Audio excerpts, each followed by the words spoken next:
Now I'm testing again. I bet that's enough. I bet that's enough.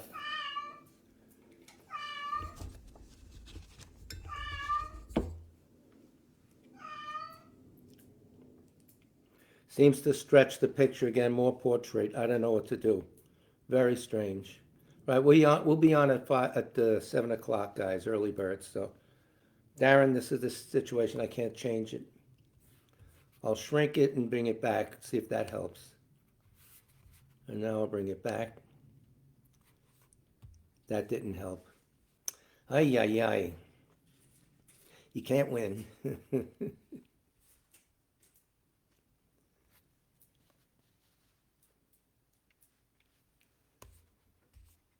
Also, I have very little chat box, with even worse than before because it pushed it this way. Ay, ay, ay.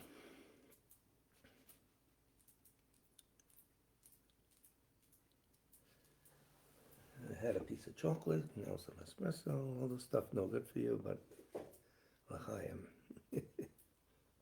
A salut.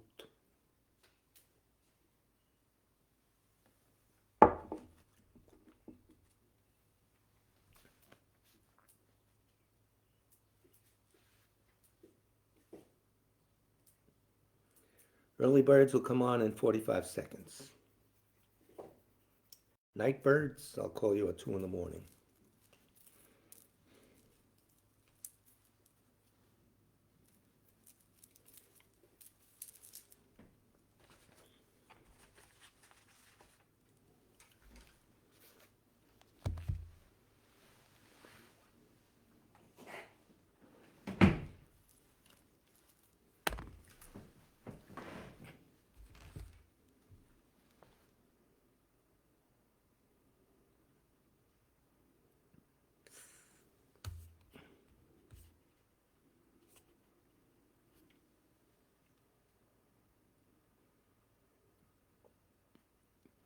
Good evening. It's 7 o'clock here in the northeast of the United States, and this is the Tibet Center, Kunchab Tarduling, a Buddhist meditation and study center located in New York City and northern New Jersey under the direction of His Eminence Chabje Ling Rinpoche, also under the direction of Rato Khensa Thupten Lunda, also known as Venerable Nicholas Vreeland, Geshe Nicholas Vreeland.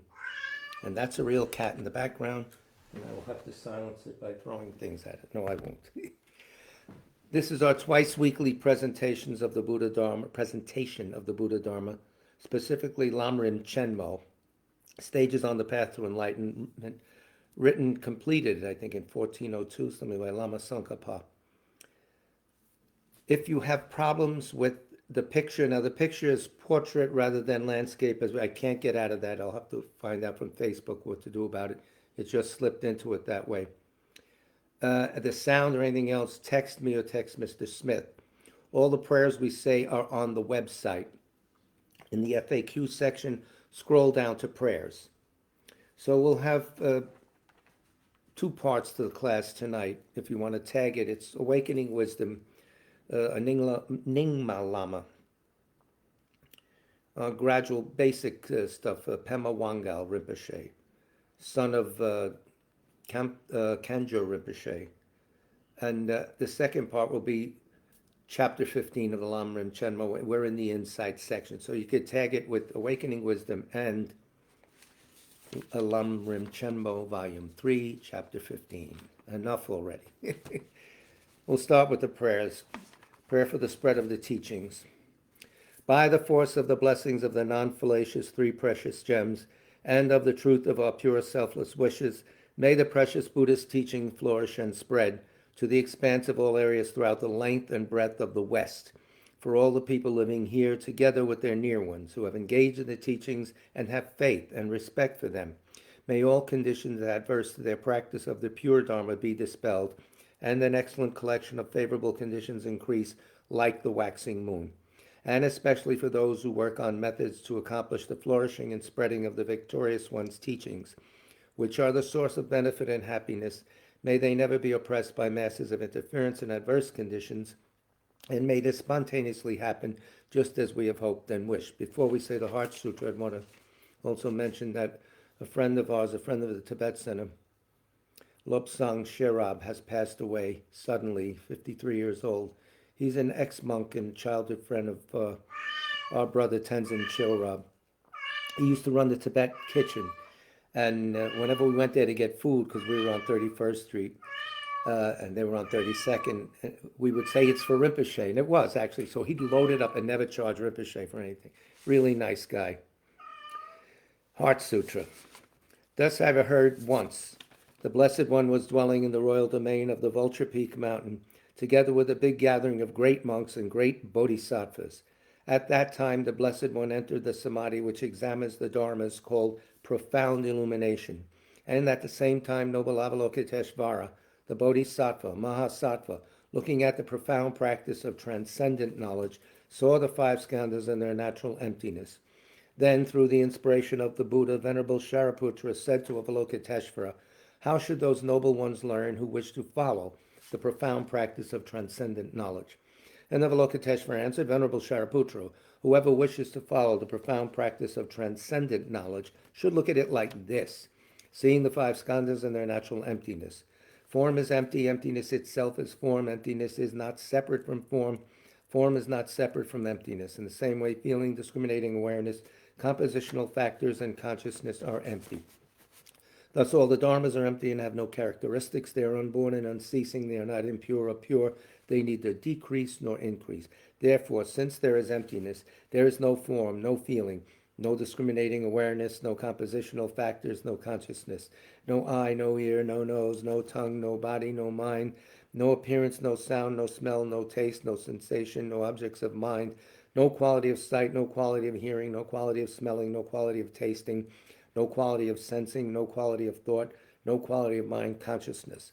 There are no nidanas from ignorance to old age and death, nor their wearing out. There is no suffering, no cause of suffering, no ending of suffering, and no path, no wisdom, no attainment, no non-attainment. Therefore, since there is no attainment, the bodhisattvas abide by means of transcendent knowledge. And since there is no obscurity of mind, they have no fear. They transcend falsity and pass beyond the bounds of sorrow. All the Buddhas who dwell in the past, present, and future by means of transcendent knowledge fully and clearly awaken to unsurpassed true enlightenment. Therefore, the mantra of transcendent knowledge, the mantra of deep insight, the unsurpassed mantra, the unequaled mantra, the mantra which calms all suffering, should be known as truth. For there is no deception. In transcendent knowledge, the mantra is proclaimed, Tayata Om Gate Gate Paragate Parasam Gate Bodhisoha.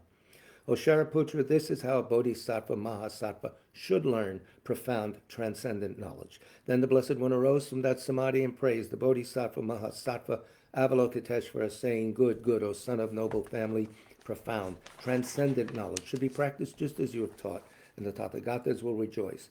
When the Blessed One had said this, Shariputra and Avalokiteshvara, that whole gathering in the world, with its gods, humans, Asuras, and Gandharvas, their hearts full of joy, praise the words of the Blessed One. Refuge and Bodhisattva vow, which we say 3 times. With the wish to free all beings, I shall always go for refuge to the Buddha, Dharma, and Sangha until I reach full enlightenment. Enthused by wisdom and compassion today in the Buddha's presence, I generate the mind for full awakening for the benefit of all sentient beings. As long as space remains, as long as sentient beings remain, until then may I too remain and dispel the miseries of the world. With the wish to free all beings, I shall always go for refuge to the Buddha, Dharma, and Sangha until I reach full enlightenment. Enthused by wisdom and compassion today in the Buddha's presence, I generate the mind for full awakening for the benefit of all sentient beings. As long as space remains, as long as sentient beings remain, until then may I too remain and dispel the miseries of the world. With the wish to free all beings, I shall always go for refuge to the Buddha, Dharma, and Sangha until I reach full enlightenment. Enthused by wisdom and compassion today in the Buddha's presence, I generate the mind for full awakening for the benefit of all sentient beings. As long as space remains, as long as sentient beings remain, until then may I too remain and dispel the miseries of the world. May all the pains of living creatures ripen solely upon myself, and through the might of the Bodhisattva Sangha, may all beings experience happiness. May the teachings, which are the sole medicine for suffering and the origin of every joy, be materially supported and honored and abide for a very long time.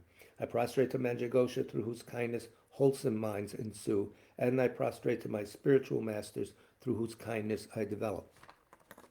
And finally, in this prayer segment, prayer for the swift return of Rato Chungla Rinpoche, written by His Holiness, and it's on the website if you don't have a copy. Exalted wisdom of all victors gathered in a drop, sole refuge manifest in the form of the one wearing saffron robes, Guru Lozang Tubuang Doje Chang. Please bear witness here today that our prayers may be fulfilled. We beseech the great torch of doctrine, accomplishing from long ago the vast waves of aspirational prayers, Lord of speech of the Victor Losang's teachings, spreading them to the ends of the earth by means of explanation and practice. Though holding the commitment, I will invite all beings to be my guests in unsurpassed great awakening. Yet you have withdrawn the activities of the form body that serves the welfare of others. Is that worthy of the supreme among beings, the bodhisattvas? Though impossible for you till cyclic existence's end to abandon your commitment to liberate all beings, we beseech the new son of Nirmanakaya to swiftly return from the realm of Dharmakaya, brought forth by bodhicitta drawn by 7 steeds.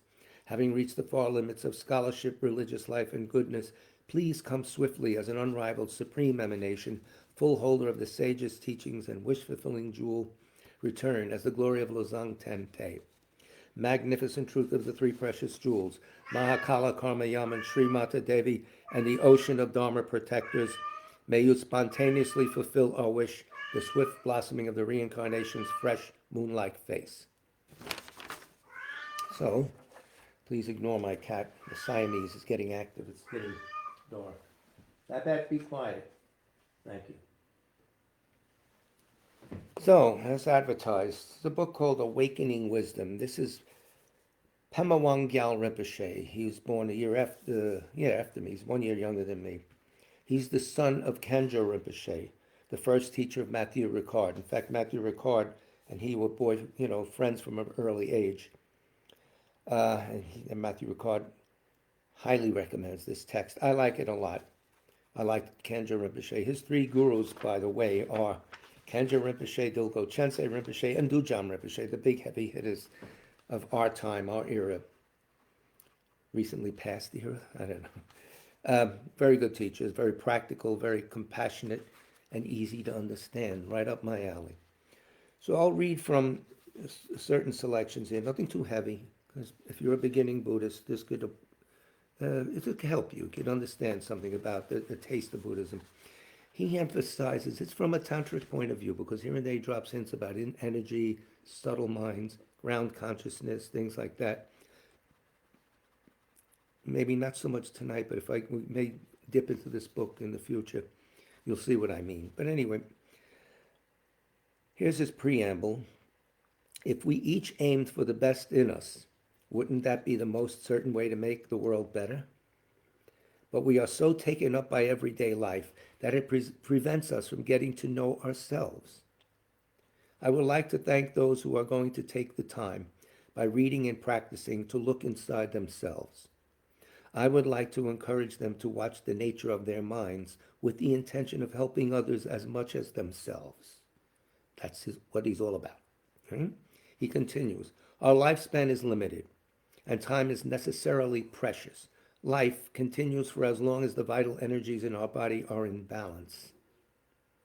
But its end depends on our past deeds. This relative shortness of life makes every hour, every minute, even ordinary ones, extraordinarily precious. How much more so for the time we spend looking inside ourselves and that we dedicate to the happiness of all beings. That's really precious time. And an instant's altruistic thought of this sort has an unimaginable effect. Every fruit starts from a seed. The same is true for actions and their result. And our intentions, underline that word, intentions, count as much as the deeds they motivate, if not more. Take the example of an action we might call positive. If it is motivated by an evil intention, it will not result in anything truly beneficial. For instance, you may give money to gain favor and all this because you want to overcome someone who's your enemy, things like that, political gifts, anything. It's the intention, not the gift, not the size of the gift, the mindset, in other words. Undertaken indifferently, such an act will not give very great results. Oh, here, take them, it's not like that if you're giving something. On the other hand, if it is inspired by an intention that is fundamentally kind, its power and impact will be considerably strengthened. A magnificent garden is always the result of careful preparation. We need to till the earth, add fertilizer, check that this seed is in good condition, and so on and so forth.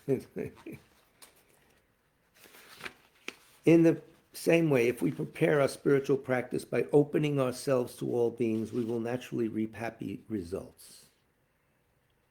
Some people might wonder why we should care about all beings. After all, we have no obvious connection with them, and moreover, a relationship can change from one day to the next. The extraordinary harmonious relationships that people sometimes have, in fact, originate in the mutual kindness that they showed each other in previous lives. This framework of positive actions has produced an energy that is now being expressed in their current affectionate relationships. Nevertheless, he's a realist, this guy. It also happens that loved ones turn against those close to them, even to the point of their not being able to speak to each other anymore. This is because the positive energy that was produced between them in the past has now run out. And from then on, for a certain amount of time, there will be another kind of relationship between them. All this is explained in detail in the teachings of the Buddha. The Sanskrit word Buddha refers to someone who is fully enlightened, who has cleared away all their mental obscurations and allowed every possible good quality to develop. Definition of Buddha. Those who attain this level remain in a continuous state of wisdom and clarity, so that the past, present, and future are revealed to them, enabling them to see and, if necessary, explain the way in which each being, human or otherwise, is related to all other beings, who are infinite in number, as infinite as space. With this in mind, before doing anything, whether mundane or spiritual, we should always begin by examining our mind to check our motivation. As I just mentioned, our attitude can be good, bad, or neutral. Depending on which it is, we should reinforce it or transform it so that we develop an immense feeling of kindness, offering all beings the time and energy that we are about to put into whatever we are doing, even mundane tasks. So you got the idea. A lot of us, you got to watch your mind. Okay, so you're watching all these individual thoughts, blah, blah, blah, blah, blah. What's your motivation? What's your mood underneath all that? That's important, because that's karma. The word for karma is intention, an omnipresent mental factor. And that's what builds your future. So it's very important that we not only check, the mind racing here and there, okay, we got to focus, but you also have to check the mood, the motivation. Most important. You might be wondering, Rinpoche continues, you might be wondering how a few seconds of positive thought can change the world. Well, we may not change the face of the earth, but what we should understand is that the mind has immense power. If you think about it, you can see how harmful thoughts are behind most of the disasters that happen, Benevolent thoughts are just as powerful, but with the opposite effect, so it is important to foster them. Here's a very good practice tip. The less tense the mind is, the more powerful will be our benevolent thoughts. The less tense the mind is, the more powerful will be our benevolent thoughts. And altruistic thoughts are never alone, because the presence and power of all the enlightened beings reinforces their effect. There's a few lines of intense knowledge, very practical. Less tense the mind, the more powerful our benevolent thoughts. And our benevolent thoughts are always backed up by the enlightened ones. You can think that way. So, Rinpoche continues, with this in mind, we should begin by developing a positive motivation. Then, during the practice, we should stay in the present moment, here and now, in the fresh, natural state. Don't go into laxity or torpor, mailing it in, which is easy if it's a regular practice. You go reciting. Try to stay fresh. It's hard. At least for me. I don't know. He continues, at the end, we should conclude by dedicating the result of the practice to all beings with a deeply loving attitude. These three supreme methods, as they are known in the Tibetan tradition, what are they? Motivation, intense attention while we're doing the action, and the dedication. Those three things. Motivation initially, mindfulness or freshness in the mind as we do each practice, and then at the end, dedicating it. Three elements. Most important, yes. At the end, that we conclude by dedicating the result of practice to all beings with a deeply loving attitude. Feel it. These three supreme methods, as they are known in the Tibetan tradition, are indispensable for all spiritual practice. Some people might find it difficult to transform a negative state of mind into a positive one. For others, it might be easier. Being conscious of your inner attitude is already a step in the right direction. Just knowing, oh man, this is a terrible attitude. All right, at least you're noticing it. When you find it hard to change your outlook immediately, learn to react by wishing to be useful to yourself and to others.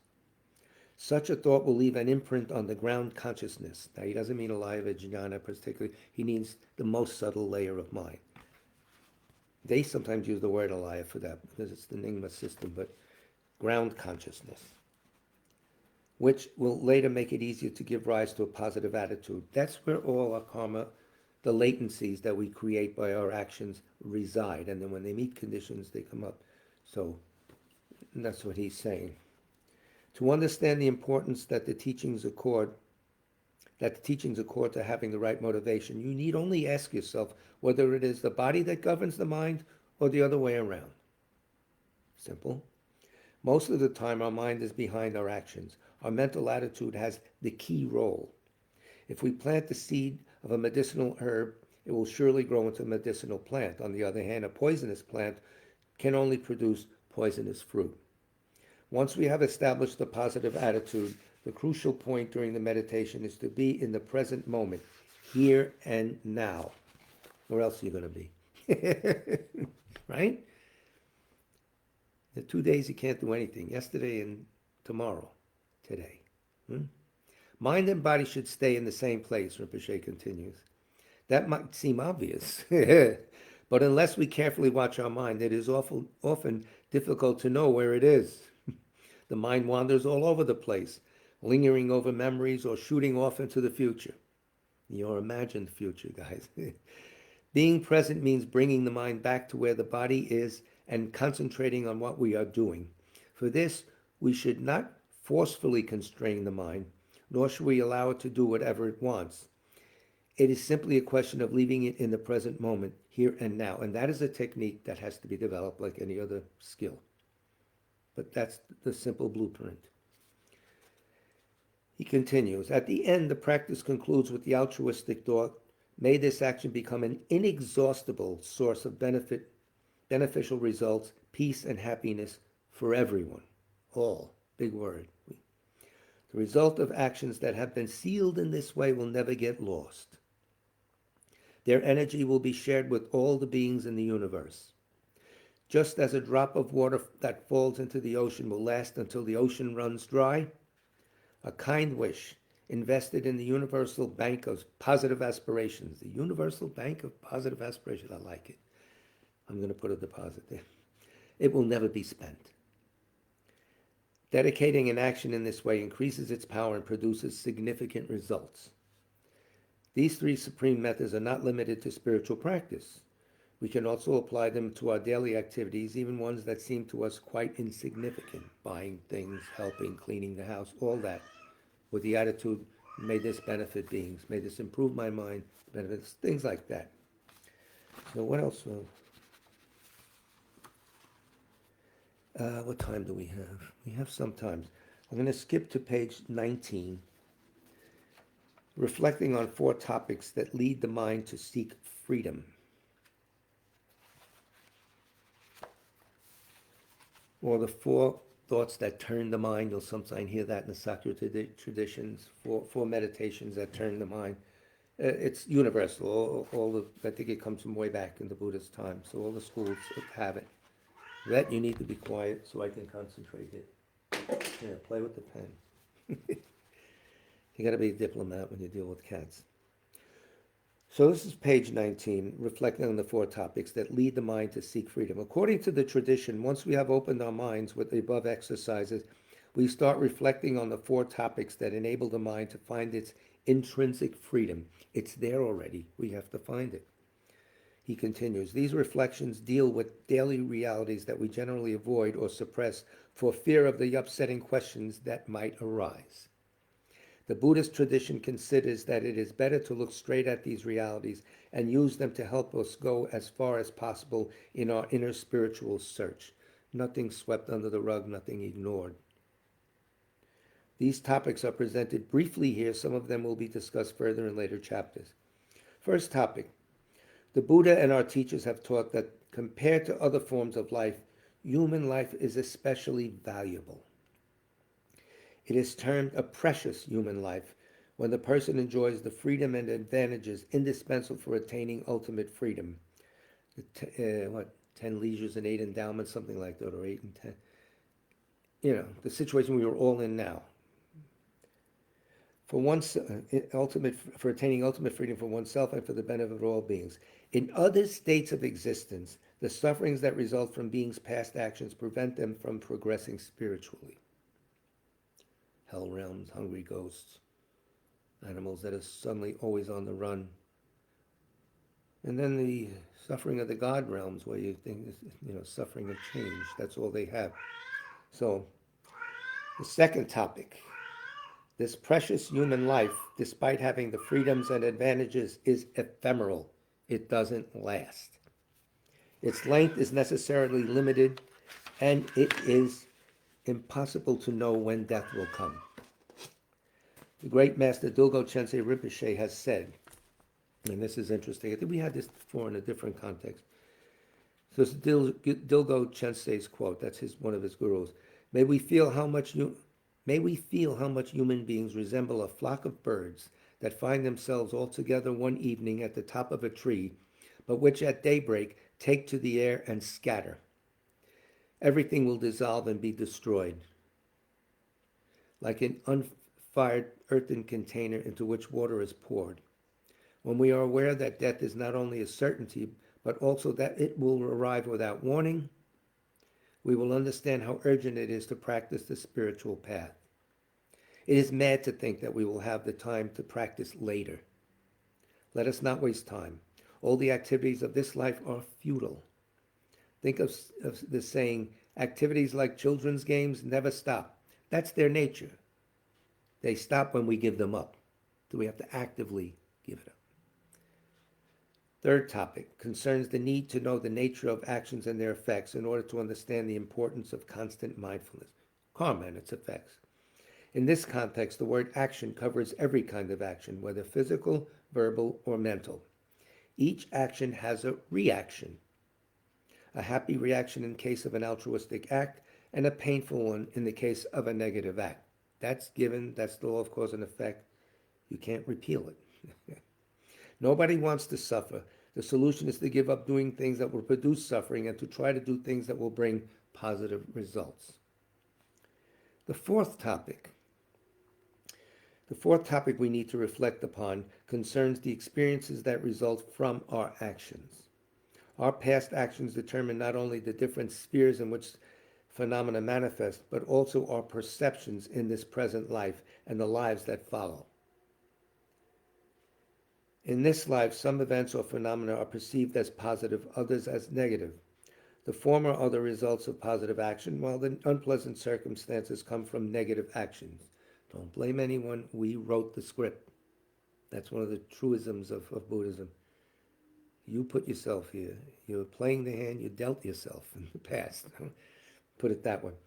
The multitude of actions, Rinpoche continues, the multitude of actions based on afflictive emotions creates subtle energy fields from which phenomena manifest in different ways. Boy, is he hinting broadly. A predominance of negative actions, for example, produces dimensions or phenomena that appear unpleasant or frightening. In other words, the different states of existence in which beings are reborn are the results of their own actions. Thank you very much. How is it possible? How's that possible? Wait a minute, someone said. He answers, every being going through unpleasant experiences keeps a trace of them in his or her ground consciousness. This is a very subtle state of consciousness that forms the basis of the other forms of consciousnesses. The very subtle mind, the clear light mind, you might say. Each tradition has their own little word about it, but it's the same thing. In fact, every action or situation that is experienced, whether positive, negative, or neutral, is recorded in this ground consciousness. The tape is running. You have an open mic. All right? He continues, when the mind is free of tension, or when the subtle energy is flowing freely through the body, during a dream, for example, some unexpected perceptions, dreams, or nightmares may come up. The imprints accumulated in each person's ground consciousness produce this infinite variety of unpredictable perceptions. So in your dreams, you're not walking around seeing, oh, there's this, there's that. I mean, in the dream you might be, but in waking life, you're reacting to what you see. In the dream, it's all the mind creating this. His Holiness, I remember in Madison in 1981, somebody asked about dreams. He said, dreams are dreams, nothing more than that. And he left it at that. He got a big hand. Wangyal Rinpoche continues. Dreams are not the only experiences that are formed in this way. All the experiences that we go through in this present life are determined by our past actions. As for our present actions, they will determine our future perceptions. The result of an action depends on one hand on the intention that triggers the action, and on the other hand on the intensity of the feeling behind it. So that makes the karma weighty or not. Number one, the intention, how strong that is, etc., positive, negative, and the intensity of the feeling behind it. For instance, you kill with a vengeance. Horrible. That's more weighty than, they're all but wrong, but you got the idea. In the LAM, there's a big section on the weightiness of karma. He's saying the same thing in a few sentences. An action motivated by a very positive intention and carried out with joy in body and mind will rapidly produce a happy result. An act of violence committed by someone feeling very aggressive will also ripen quickly, but this time the result will be enormous suffering. However, this is not always the case. What do you mean? For we do not necessarily see the results of actions immediately. Yes, a positive action is always a positive result, negative action, negative result. That's what he means. He's saying now this isn't always the case. He means it doesn't ripen immediately. We might be inclined to think because of this that the law of cause and effect does not hold true. This guy killed people and he's still rich. He's wandering around. The time frame is bigger. In reality, the reactions may appear only in later lives. It is also interesting to note that a single action can give rise to one or more results. A single act inspired by the wish to help all beings and performed with heartfelt joy gives rise to an inconceivable, inexhaustible positive result. You have to think of that. To regret having acted kindly wastes the happy results of positive action, especially if we have not sealed it by dedicating its positive effects to the welfare of all beings. Seal it with a bodhicitta motivation. Stamp it and seal it. Sincere remorse for a harmful act can cancel out its result. Sometimes it is possible to counterbalance a negative act with a positive one. The 4 topics are used to show how urgent it is to seek ultimate freedom. But first we need to know what we have to free ourselves from in order to attain such freedom. We all have the fundamental essence of freedom, or Buddha nature, whatever you want to call it. This awakened state has never been separated from us even for an instant. It is an intrinsic part of each one of us. Yet, on the relative level, our mental obscurations prevent us from recognizing it. There are 84,000 of these obscurations, but they all boil down to the 5 main poisons mentioned above. Ignorance, attachment, aversion, and the basic ignorance, and also pride and jealousy as the 2 add-ons, which derive from the first 3. And he'll mention them now. Aversion, which includes all aspects of hatred and anger, selfish attachment with its attendant desire and passion, and ignorance or mental confusion. The other 2, pride and jealousy, are sometimes more difficult to pin down because they're so ingrained in our habits sometimes. The 5 afflictive emotions are continuously weaving a web of obscurations that prevents us from recognizing basic freedom and peace. This is why, whatever their level, all meditation techniques, and especially the 5 preliminary practices that we shall be looking at, are concerned with showing how it is possible to work with the five poisons so as to liberate them in the state of wisdom. So I wanted to conclude one quick poem, 3 stanzas. Yeah, because it's 7:30. Dilgo Chensei has this very nice 3 verses, 12 lines. To develop true confidence, which sweeps away tendencies and karmic obscurations, making us recognize our innate enlightenment, let us rely on the relative refuge, the Buddha said. Absolute refuge, our own inborn enlightenment, is the result. The Buddha nature, always present but unseen, the natural state of every being, of everything, by recognizing our inborn enlightenment, we take absolute refuge. Absolute refuge is the very nature of the mind, whose immediate knowledge is threefold: empty essence, radiant expression, and vast, profound kindness that nothing can hinder. So go to sleep on that one. Pretty good. These are recorded, you can replay it. And that was on page, what page? Come on, tell me the page. Page 50 of this wonderful book, Awakening Wisdom. Available all over the place. Gas stations, no, they don't have. Shambhala, it's a Shambhala book, but you get it. The Namze bookstore that the KTD runs, or Amazon, or whatever you go to. So that's that for this. Now back to the LAM room. Yay. Boo. What? What did I... And I have to have espresso because Saturday I didn't, and I was bumbling all over the place.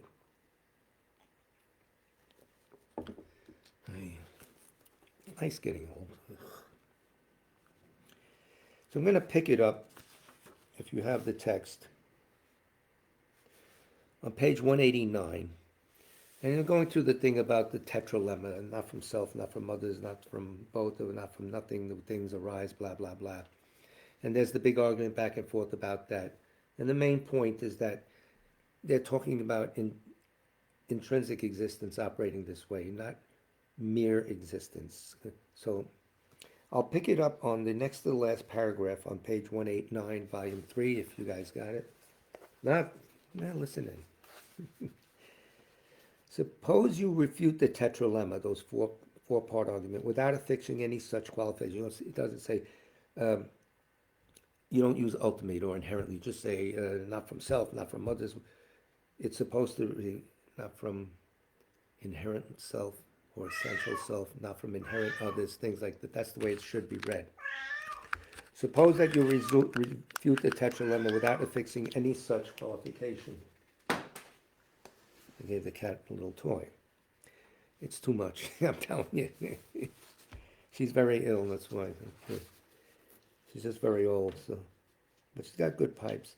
Anyway, suppose you refute the tetra without affixing any such qualification, Tsong-kha-pa says. You refute the position that things exist, and you refute the position that things do not exist. And you then say, it is not the case that they both exist and do not exist.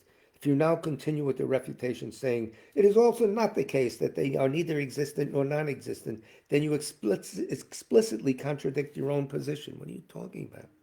If you then stubbornly insist, even so, there is no fallacy, then the debate is over because we do not debate with the obstinate. It's like a kid that wants meow, meow, meow, meow. Yeah. Furthermore, Tsong-kha-pa continues, bottom paragraph of 189, volume 3. Furthermore, when you refute the essential or intrinsic nature of self with regard to the aggregates, this gives rise to wisdom and consciousness, thinking intrinsic nature or self does not exist. My form, my feeling, all this, that I doesn't really exist, what I thought intrinsically existed. If you also refute the lack of intrinsic nature that is the object of that wisdom consciousness, then you're refuting the Madhyamika view. This, he'll explain now, is because you have refuted the object of the wisdom consciousness that knows that phenomena lack intrinsic existence. Intrinsic nature, rather, extrinsic nature. This is what I ask of those who claim to refute both intrinsic nature and the absence of intrinsic nature. Please tell me how you refute the absence of intrinsic nature that is the object of the wisdom consciousness, ascertaining that the aggregates do not intrinsically exist. So now he quotes Nagarjuna. You might get the idea now. But we're going to go to Geshe Soba for clarification. So hold on. It's not that bad. You know, it is. It's a little testy. Nagarjuna says, if there were the slightest trace which is non-empty, then a trace of emptiness would exist as well. As there is no trace that is non-empty, how can there be a trace of emptiness? Therefore, because there is nothing that is not empty, the emptiness that is the absence of intrinsic existence also does not exist. That's what this person is quoting. And the answer is, here, the fundamental treatise, empty and non-empty, refer to being empty and not empty of intrinsic nature, and they are used in this way throughout the entire text, from beginning to end. Thus, not empty of intrinsic natures means having intrinsic nature. You say, if you're not empty of intrinsic nature, then you automatically have intrinsic nature, which we know doesn't exist. What could be more ridiculous than your position? That since there is no intrinsic nature, the emptiness that is the absence of intrinsic nature also doesn't exist. Strange. Furthermore, the definite knowledge which apprehends that something such as a seedling lacks essential or intrinsic nature apprehends that there is no intrinsic nature in the seedling. It does not think the absence of intrinsic nature exists. It's a non-affirming negative. Nothing else. That's it. You can't say that. Nor does it think this absence of intrinsic nature does not exist. Close your eyes. Turn inward and know this. It is very easy to understand. It would not be appropriate to apprehend the absence of intrinsic nature as existing in that way. So I'll let it go there for the time being. We ended like 2/3 down on 190 and get some clarification from Geshe Sopa, who's going to take a little tangent on this, but in the same time, getting us used to the Buddhist way of arguing. These things are going to be redone and reorchestrated throughout the next few chapters, these ideas. Part of it is learning the topic itself. Part of it is also learning the method and the way they think. So I'm going to go to quote from Geshe Sopa, page 223 of his LAM volume 5. Located in Tibet Center Library. Exciting. The distinguishing feature of Madhyamaka, this is his heading, cannot be disproved by negating things from the perspective of the four alternatives. You're trying to break down the Mahayana point of view, so you attack the four alternatives in your way, the opponents do, and they're saying, well, you can't go that way, you're not proving your point. So an opponent, Geshe Sopa, we have time for him to present nicely. An opponent criticizes the Madhyamaka system, saying that the analytical reasoning presented in the Madhyamaka text, negating things as inherently existent, not existent, both and neither, negates everything, since there is nothing not included within these four possibilities. Therefore, he concludes, the middle way approach is not to accept any of them. Things are neither this nor that. Yeah, that's it. As explained in chapter 5, the word thing has two meanings. We're going to get thick now. First, a thing is anything that exists by its own nature. And second, a thing is anything that is able to function or produce a result. That's the definition of thing in Tibetan Buddhism. The Madhyamikas negate the former, both ultimately and conventionally, rather. A thing that exists by its own nature. No, they're not conventionally, not all they know. Nothing exists by its own nature. It exists dependently. Right? You know this. We're smart. A thing that exists by totally unreal does not exist at all. Okay, nothing. Next, the Madhyamikas do not negate a functional thing conventionally. However, they do negate it ultimately. Yes, things function on a relative level. In fact, one school defines things as something that can cause an effect. Functions. Never mind. A real or functional thing does not exist ultimately, but it does exist conventionally. Then there is another kind of existent thing, oh boy, which does not arise or cease independent on causes and conditions. And it does not produce any kind of result. I'm up talking? No. It is not momentary, it merely exists. We call it an unreal thing. Unreal things are established by valid knowledge. He'll give you an example so you don't get confused. Within the Buddhist framework, to exist means to be established by valid knowledge. Based on the system of logic presented by Dharmakirti in Commentary on Valid Cognition, the Svatantrika and Yogacara systems present an array of unreal things such as uncaused space, emptiness, conventional truth. Those things don't change. And generally characterized phenomena. Generally characterized. That's another, we won't get into that now. In contrast to individually characterized phenomena, which are functional or real, unreal things are merely imputed by name and thought. Unreal things are not completely non-existent. They exist, but they are not functional. They appear to conceptual consciousnesses. However, not everything that is thought of or spoken about is an unreal thing. There are plenty of things that we think of and speak about that do not exist at all, such as a rabbit horn or the son of a barren woman. They had to bring him out again. He gets a lot of work. I hope he's getting residuals. They are unreal, quote, in a wider sense of that word, but they are not unreal phenomena in the sense of the current discussion. It's really technical now. They needed a name to put things like uncaused space in. They are called non-things. We must distinguish between unreal things which exist yet do not function and non-things which do not exist at all. This categorization is common to all Buddhist schools. This is how they operate. A little sticky. You got to go over this a few times. To understand better the concept of, quote, unreal things, let's look at the example of space.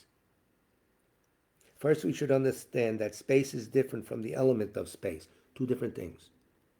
Hold on. The element of space, the space in the jar. Hold on. The element of space is what we can see and feel with our sense consciousnesses. It is the empty area between things which may be a certain color, light or dark, but this is not space as they're technically defining it here. Space is an unreal thing. Why? It does not have any material properties, but is just imputed by word and thought. Space is the mere absence of obstructive contact. The absence of obstructive contact. There's no obstructive. That's space. It's a concept. It's a mental construction. This absence is why we can put a physical object such as a table in a certain place. The fact that the table is there means that space exists. It is there to accommodate it. This mere absence cannot be seen by visual consciousnesses, so it is not the impermanent element of space that can be measured. Yeah, it's hard to get that in your mind. Well, the table's put there because of space. Come on, I do that all the time. They're working with the way we conceptualize things to train the mind in a certain way of thinking. So this mere absence cannot be seen by visual consciousness, so it is not the impermanent element of space that can be measured, but it can be known by valid knowledge. It is imputed on a real thing by thought and language. The same is true of shunyata, or emptiness. It's warming up now. When we say emptiness of table or emptiness of form, we are not saying the table or the form itself is emptiness. Emptiness of form implies an analysis that finds a pure negation. Things are not ultimately existent. They are not inherently existent.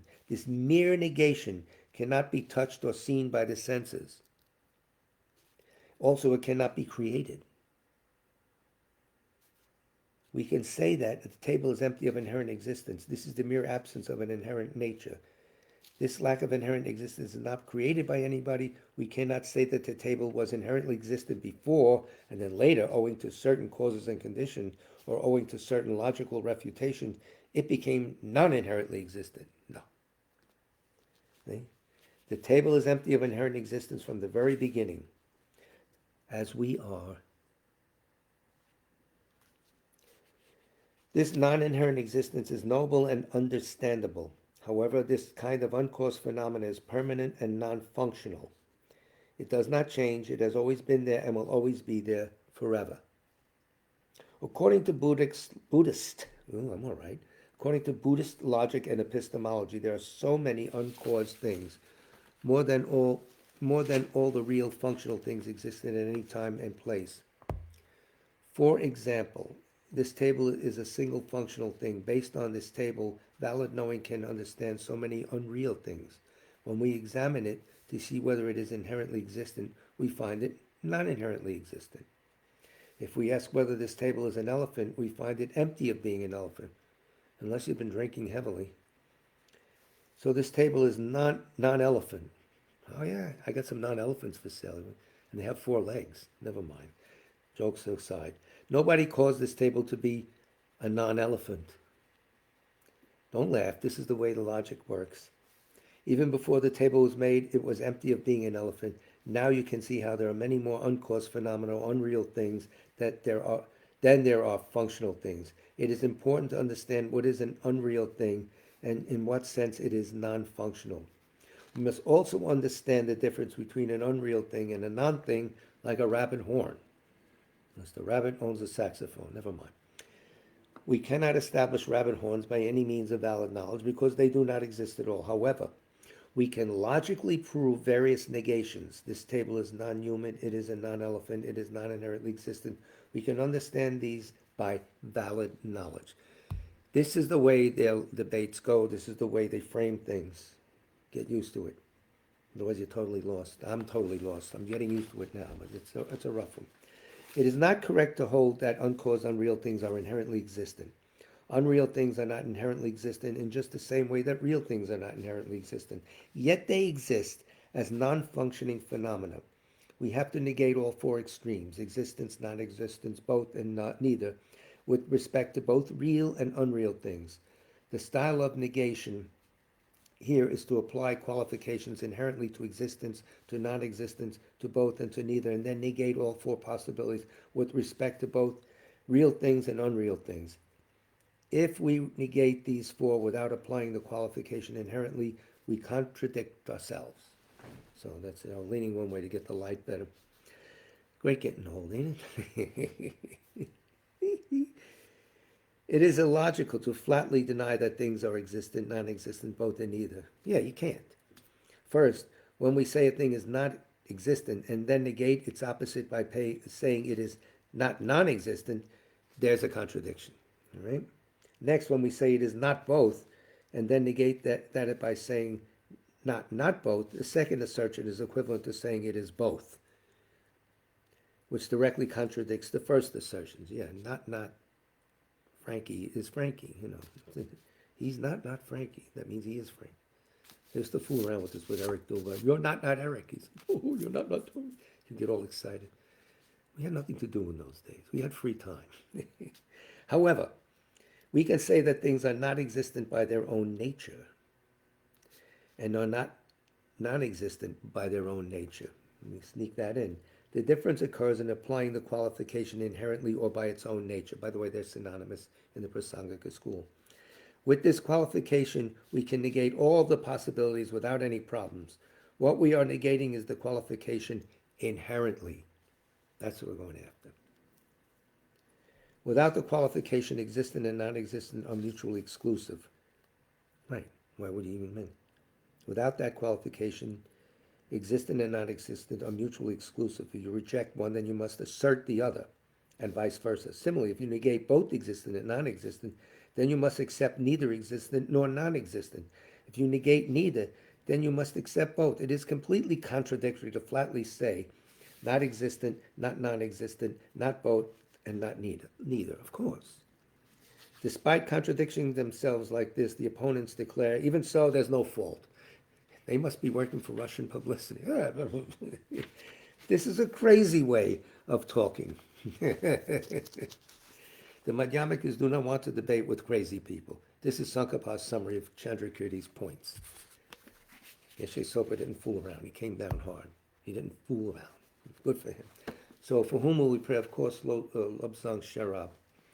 The more I thought about him, the more now I could realize how I used to deal with him in the Tibet kitchen, it was called. That's what it was called. Yeah.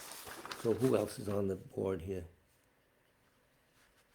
Train crash in India, yes. Thank you, Cheryl. You see, I can't scroll. What a pain in the neck.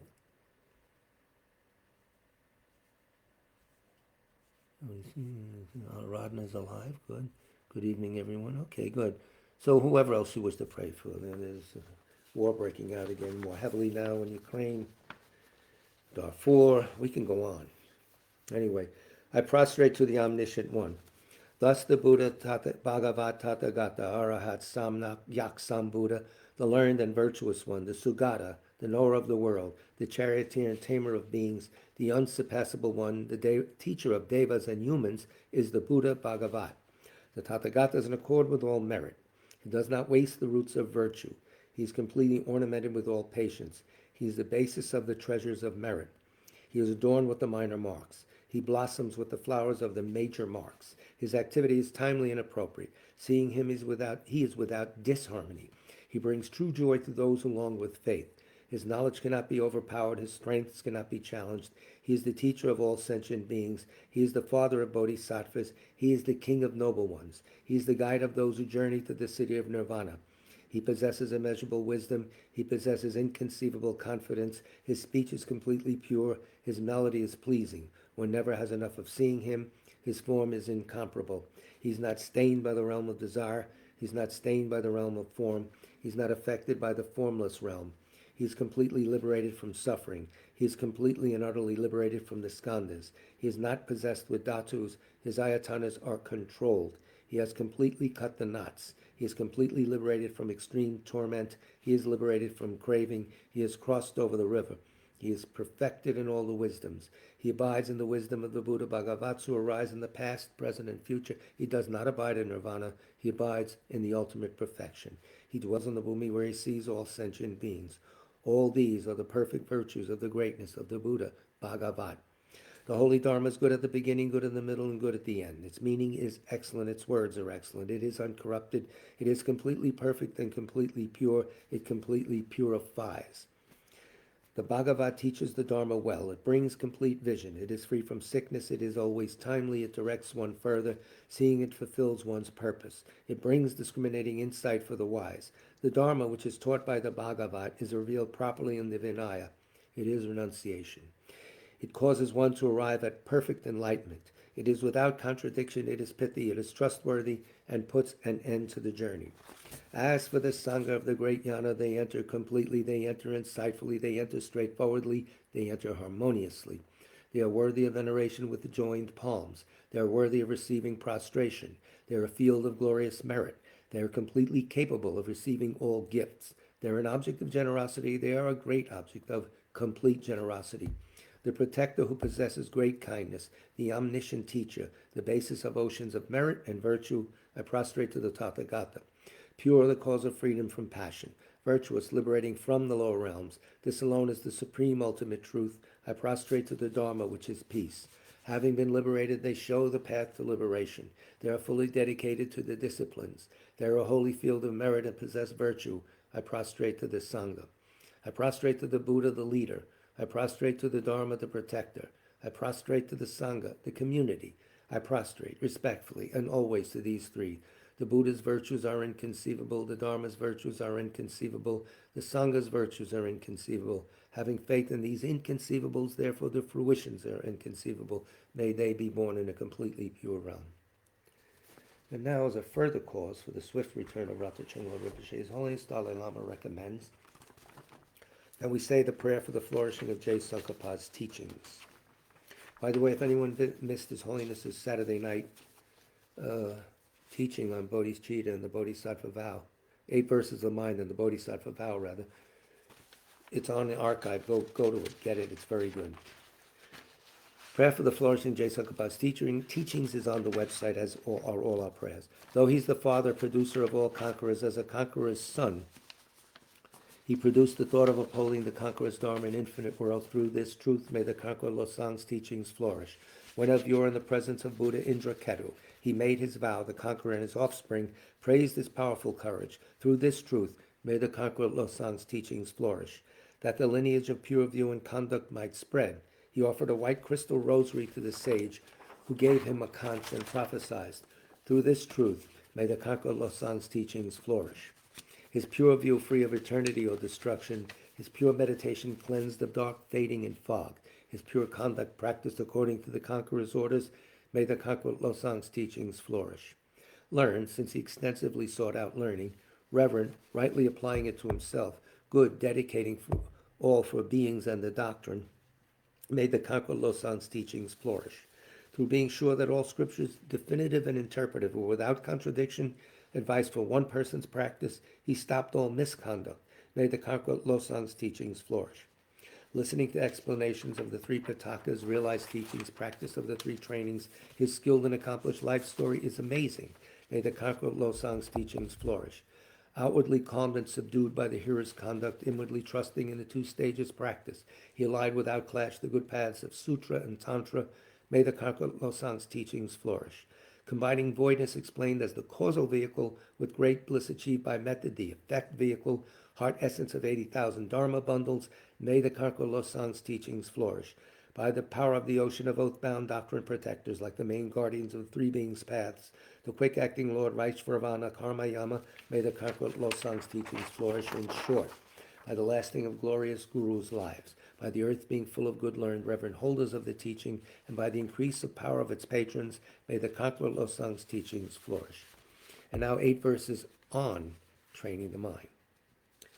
With the determination to accomplish the highest welfare of all sentient beings, who surpass even a wish-granting jewel, I will learn to hold them supremely dear. Whenever I associate with others, I will learn to think of myself as the lowest amongst all, and respectfully hold others to be supreme from the very depths of my heart.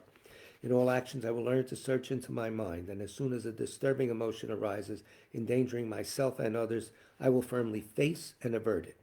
I will learn to cherish ill-natured beings and those oppressed by strong misdeeds and sufferings, as if I had found a precious treasure difficult to find. When others out of jealousy treat me badly with abuse, slander, and so on, I will learn to take all loss and offer the victory to them. When the one whom I benefited with great hope unreasonably hurts me very badly, I will learn to view that person as an excellent spiritual guide. In short, I will learn to offer to everyone without exception all help and happiness directly and indirectly, and respectfully take upon myself all harm and suffering of my mothers. I will learn to keep all these practices undefiled by the stains of the 8 worldly concerns, and by understanding all phenomena as like illusions, be released from the bondage of attachment. So I repeat again, if you have time, go to His Holiness's website and check out the teachings that were given last Saturday night, there Sunday morning, on the 8 verses of training the mind and the Bodhisattva vow. Very good. Not too long, an hour or so. That's about it. There's the preliminary walks in, etc. You could speed through that. Well worth your time. Anyway, our next Dharma class will be Wednesday night, which is the 7th of June at 7 o'clock, and we'll continue with the Lamrim and maybe with Geshe Pema Wangel Rinpoche, or maybe with something else. We don't know. I'll see if Milarepa is booked. Maybe he's booked, maybe he's not. See what we can do. Anyway, thank you so much for your patient listening. Big love to all of you. Stay safe.